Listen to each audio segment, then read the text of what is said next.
বন্ধুরা, অনেক দিন পরে আবারও একটি ছাদ বাগানের ভিডিও নিয়ে আপনাদের সামনে হাজির হলাম।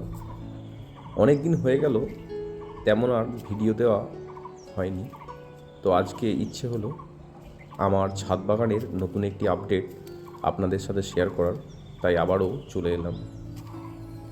বর্তমানে আমার ছাদ বাগানের গাছগুলোর অবস্থা তো আপনারা দেখতেই পাচ্ছেন। নেহাত যে খারাপ আছে তেমন বলবো না, কিন্তু যেহেতু পুলিশের চাকরি করি তাই খুব বেশি এদের আর তেমন সময় দিতে পারি না।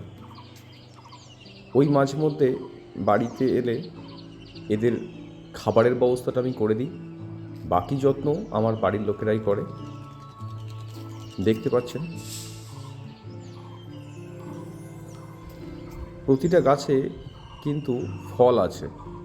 চলুন বন্ধুরা, আজকের মতো এইটুকুই। দেখা হবে আবারও পরবর্তী ভিডিওতে।